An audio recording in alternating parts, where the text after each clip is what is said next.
Hi guys, I am Ritu, a simple Bengali girl from Kolkata.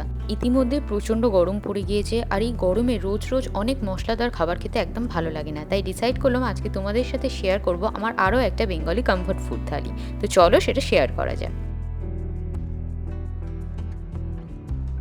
আজকে আমি তোমাদের সবার সাথে শেয়ার করব আমার সবথেকে প্রিয় একটা ডালের রেসিপি। আই হোপ তোমাদের খুব ভালো লাগবে, তো তোমরা ভিডিওটা দেখতে থাকো।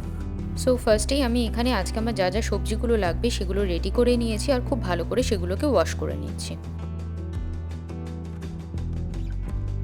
এবারে এক এক করে সমস্ত সবজিগুলোকে আমি কেটে নেব। আলুগুলো কাটা হয়ে গেলে প্রথমেই আমি এগুলোকে প্রেসার কুকারে সেদ্ধ করে নেব।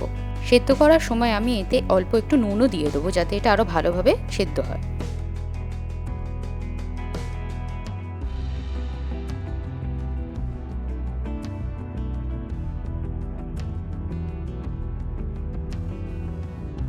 বেঙ্গলি কমফর্ট ফুড থালি, আর তাতে আলু চোখা আমার চাই, তাই এখানে আমি প্রথমেই আলু চোখাটা রেডি করে নিচ্ছি।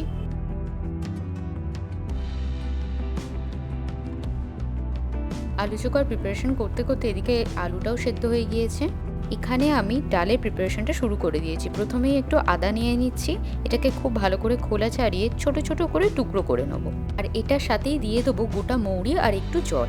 এটাকে কিছুক্ষণ ভিজিয়ে রেখে তারপর এটার একটা স্মুথ পেস্ট বানিয়ে নেব। তারপর আমি এখানে পটল ভাজা করব ঠিক করেছিলাম, তো এখানে পটলগুলোকে কেটে নিচ্ছি।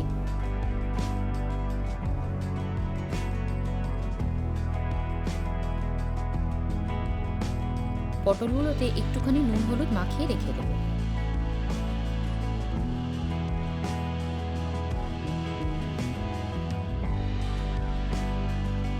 আর এই হলো আমার সবথেকে ফেভারিট ডাল, বিউলির ডাল। এবার এটার প্রিপারেশনটা শুরু করে দিই।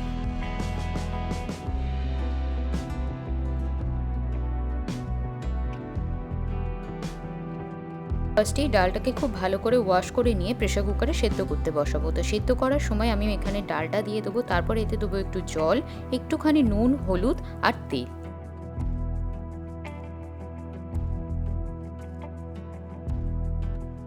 আর পাশেই আমি এখানে আলু চোখাটা রেডি করতে থাকবো। প্রথমে কড়ায় একটুখানি তেল দিয়ে আমি শুকনো লঙ্কাটাকে খুব ভালো করে ফ্রাই করে নেবো। তারপর ওই সেম প্যানেই আমি দিয়ে দেবো কেটে রাখা টমেটো আর পেঁয়াজটা দিয়ে খুব ভালো করে সতে করে নেবো। আর লাস্টলি ওই ভেজে রাখা শুকনো লঙ্কা দিয়ে আলুটাকে মাখিয়ে নিয়ে সেটাও এর ভেতরে অ্যাড করে দেবো। ব্যাস রেডি হয়ে গেল আমাদের আলু চোখা। এরপর আমি সমস্ত পটলগুলো ভেজে নেবো।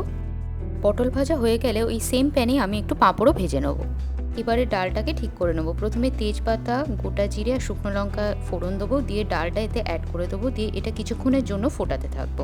ডালটা সেদ্ধ করার সময় নুন দেওয়া ছিল, তাই আমি এক্সট্রা করে নুন অ্যাড করব না। আর তোমরা চাইলে সুগার অ্যাড করতে পারো, তবে আমি এটা স্কিপ করে যাই। ডালটা ফুটে উঠলে আমি ওর ভেতরে ওই মৌরি আর আদার মিক্সটা দিয়ে দেবো, দিয়ে এটা আরও কিছুক্ষণের জন্য ফুটিয়ে নিলে ব্যাস তৈরি হয়ে গেল বিউলির ডাল। আর এটা খেতে খুব টেস্টি হয়। অ্যান্ড ফাইনালি আমার লাঞ্চ থালি একদম রেডি। তো আজকের জন্য এইটুকুনি। I hope you guys like it. If you guys like my video, please do like, share and subscribe to my channel, and thanks for watching. দেখা হবে আমার নেক্সট ভিডিওতে। Bye by.